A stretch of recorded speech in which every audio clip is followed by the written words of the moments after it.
नमस्कार. आपल्या सगळ्यांच्या आयुष्यात आजारपण कधी ना कधी येतच.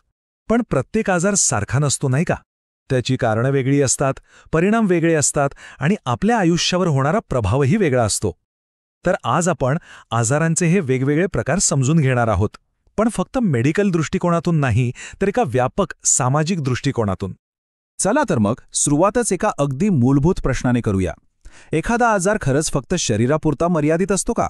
की त्याचा परिणाम आपल्या मनावर, आपल्या कुटुंबावर आणि संपूर्ण समाजावर होत असतो? चला, या प्रवासात याच प्रश्नाचं उत्तर शोधूया. आज आपण काय काय बघणार आहोत?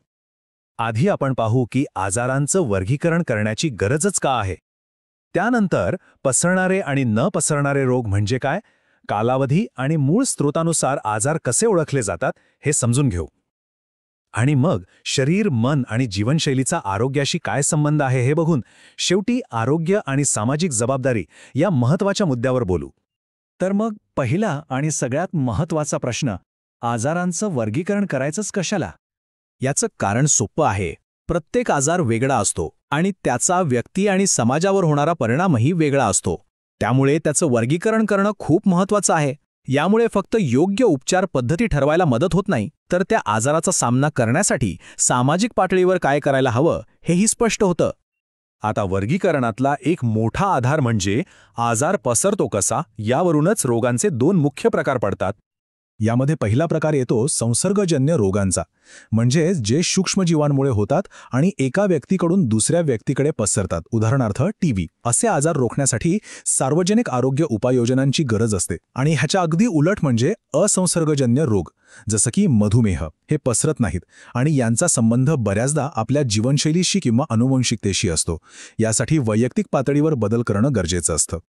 ठीक आहे, आजार पसरतो कसा हे तर आपण पाहिलं, पण तो किती काळ टिकतो आणि आला कुठून यावरूनही त्याचे प्रकार पडतात. म्हणजे बघा, आजारांचा कालावधीत खूप फरक असतो. काही आजार येतात आणि काही दिवसात बरे होतात, तर काही आजार आयुष्यभराची सोबत करतात. जे आजार कमी कालावधीसाठी असतात त्यांना आपण तीव्र किंवा ॲक्यूट म्हणतो. अगदी आपल्या सर्दी तापासारखे, जे औषधं घेऊन लवकर बरे होतात. याउलट काही आजार जीर्ण किंवा क्रॉनिक असतात, म्हणजे ते आयुष्यभर साथ देतात, जसं की संधिवात. अशावेळी रुग्णांना फक्त वैद्यकीय उपचारांचीच नाही, तर दीर्घकाळ टिकणाऱ्या मानसिक आधाराचीही खूप गरज असते. आता बघूया आजार आला कुठून, म्हणजे त्याचा मूळ स्रोत काय आहे. यात दोन प्रकार आहेत. एक म्हणजे जन्मजात रोग, जे जन्मापासूनच आपल्या सोबत असतात, जसं की हृदयात छिद्र असणं. तर दुसरा प्रकार आहे अधिग्रहित रोगांचा, जे जन्मानंतर होतात, उदाहरणार्थ एड्स. आणि एड्सचं उदाहरण आपल्याला हेही दाखवून देतं की काही आजार फक्त शारीरिक त्रास देत नाहीत, तर त्यामुळे रुग्णाला एका सामाजिक कलंकाचा, एका वेगळ्याच त्रासाचा सामना करावा लागतो. ओके, तर आतापर्यंत आपण आजार पसरण्याबद्दल आणि त्याचा कालावधीबद्दल बोललो. पण अनेकदा आजारांची मुळं आपल्या शरीरात, मनात आणि आपल्या रोजच्या जगण्यात म्हणजे जीवनशैलीत दडलेली असतात.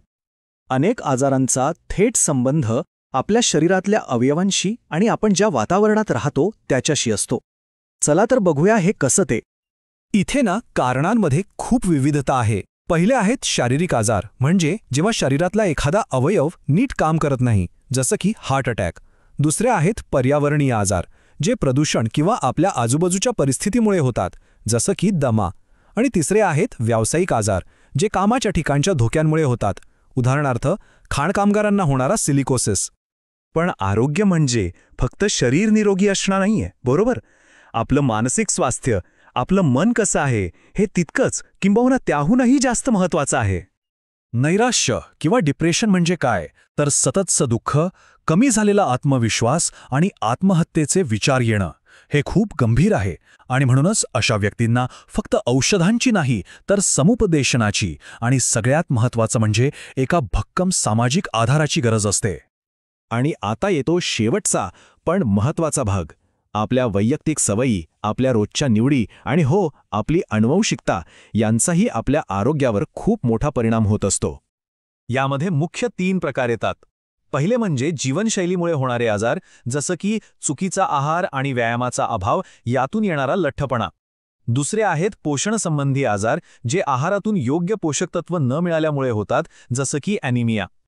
बरं, आजारांचे हे सगळे प्रकार तर आपण समजून घेतलेत.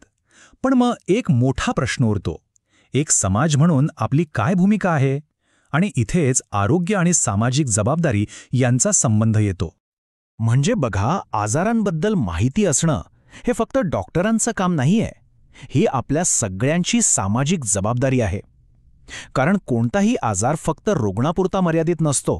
त्याचा परिणाम त्याच्या कुटुंबावर, त्याच्या आसपासच्या समाजावर होत असतो. आरोग्य ही एक सामूहिक चिंता आहे. तर एक समाज म्हणून आपण काय करू शकतो? यात 3 महत्त्वाच्या गोष्टी आहेत. पहिली म्हणजे जनजागृती, लोकांपर्यंत योग्य आणि शास्त्रीय माहिती पोहोचवणं. दुसरी आहे समुपदेशन, रुग्णांना आणि त्यांच्या कुटुंबियांना भावनिक आणि मानसिक आधार देणं.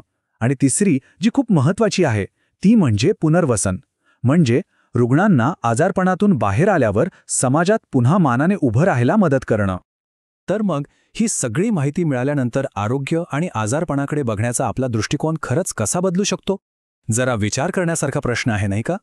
यातून एक गोष्ट तर नक्की स्पष्ट होते. आजारपण ही फक्त एक मेडिकल प्रॉब्लेम नाही, ती एक सामाजिक आणि भावनिक लढाई आहे.